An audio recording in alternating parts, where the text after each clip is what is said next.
Now, purely for psychological effect, we hold you at the top of the drop for about 3 seconds to build up the adrenaline before you drop. Now, of course, with a normal roller coaster, you couldn't do this because as soon as you leave the top of the chain lift, you're actually rolling under gravity. So your movement from the top of the chain lift is actually controlled by a series of quite complicated conveyors.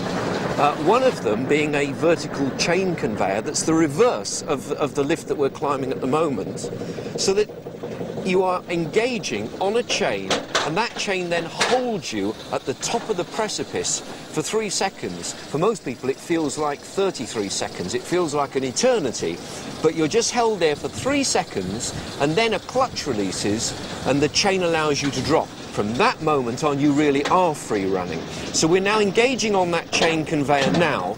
It's now stopping, pausing, the clutch is going to release, and away we go.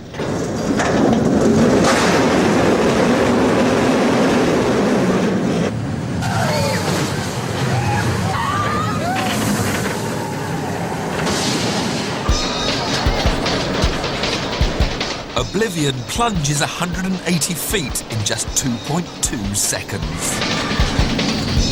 But even this is not enough for some sensation seekers. For years, adrenaline junkies have pitted themselves against one of the ultimate forces of nature, Niagara Falls, by going over them in a barrel.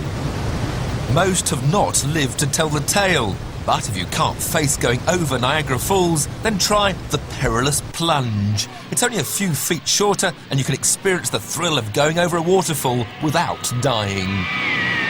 This is the tallest water ride in the world. It plunges you 118 feet at a near vertical 78 degrees.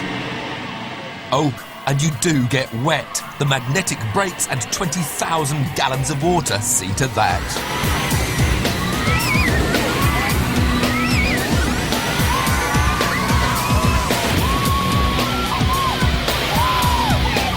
Knott's Berry Farm's chief engineer, Mark Schuler, explains how the world's tallest and steepest water drop ride relies on magnets. The boat you're in weighs approximately 14,000 pounds empty. It's fitted with permanent magnets on the bottom of the boat, which we'll be using when we get to the bottom of the drop to help slow us down.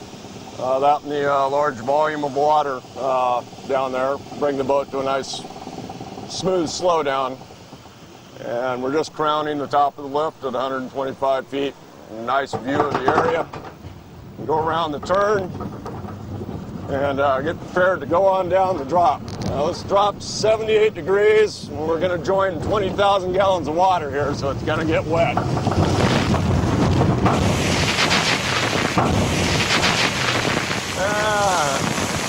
That's a bit of water. Just got to experience the effects of magnetic braking and a little bit of water to help slow us down to this nice stop. If Perilous Plunge relied on water alone to stop the boat, it would need 3 times the distance.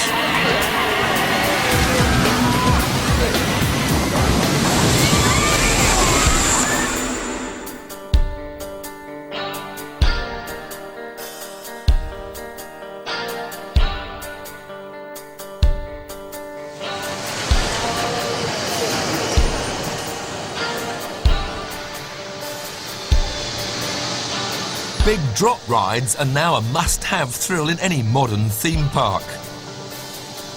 But 10 years ago, this type of tower ride didn't exist. This is Power Tower.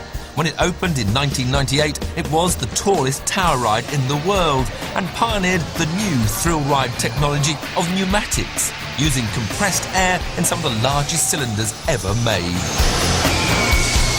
Riders are blasted downwards at a force greater than gravity. A negative G rush of blood to the head is guaranteed with this ride. That's one of the most unbelievable rides I've ever ridden in my life. I flew up out of my seat. I love it. But look at her, she's still crying. Still shaking. It's awesome. You get up there, you're able to look over everything, but it happens very quickly. The drop was probably the best part of it. Big pants are probably not a good thing, though. You get anxious, nervous, scared, excited. and then it's over.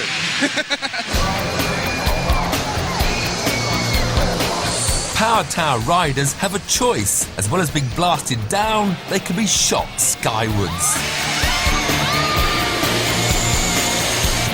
Power Tower's creator, Stan Checkett's inspiration for the ride came from his children. I've raised 9 rugrats, 9 curtain crawlers, 9 house apes, whatever you want to call them. And every single one of them, you pick them up a little bit. As they get a little older, you just throw them a little higher and catch them. All I was doing is taking the adults and throwing them, 180, 200 feet in the air a little faster. And so that's how it evolved, is just that's what creates thrill. Then we sat down the team, a lot of great engineers, how can we create that ride? Not let's build a ride, but how can we create that thrill? And that's exactly how that came about. This ride is really interesting because it's all powered by air. Essentially, the car vehicle is weighed, and they determine the weight of the passengers, and then it's driven up to the top with a small amount of air. The calculations it makes based on the weight are how much air it will store so that it can launch the vehicle. When we get to the very top, we'll be held by 4 little mechanical brakes.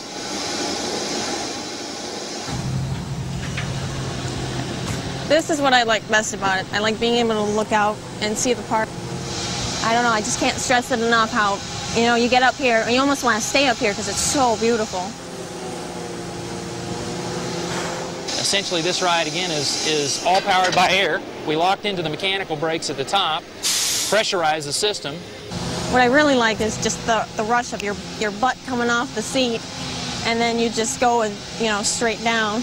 We'll launch when the 4 valves throw all the air from the shot tanks into the main tank for the launch.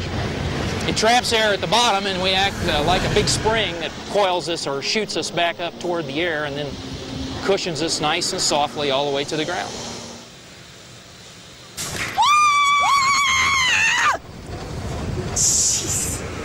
Woo! Woo! That's the best part. That's definitely the best part. And then these little ones going up and down is really fun. I've been on every ride in this park, and this is definitely one of my favorites because you get that instant rush as soon as your butt lifts off the seat. It's a lot of fun.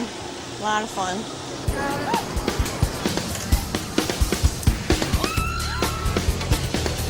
The other 2 towers, coloured red, use the same technology to blast passengers up.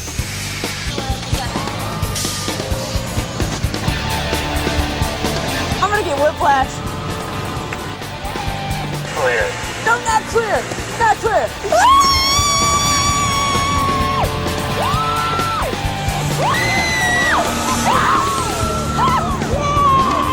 Oh my God! Oh, this is awesome! This is awesome! The blue one's good, but this one's awesome. I can do this. Oh yes. Oh yeah. All right, that's a ride. The success of Power Tower has pushed Stan Checketts into the limelight of the industry, with both park owners and thrill riders enthusing about his novel compressed air system. Basically, how it works is you have cylinders. You have a series of them, so you got safety. You got these cylinders. Inside the cylinder's a piston, and it pushes the cable, and the cable's what moves the car, or the gondola, or whatever you're on. Basically, it's really simple. It's move the piston, move the cable, move the person. So you pump up the air. You got an air tank or a storage tank. You call it accumulator. Pump all that energy in there. Right when you're ready to go, boom, you release all that energy and push that piston one way, and you go the other way.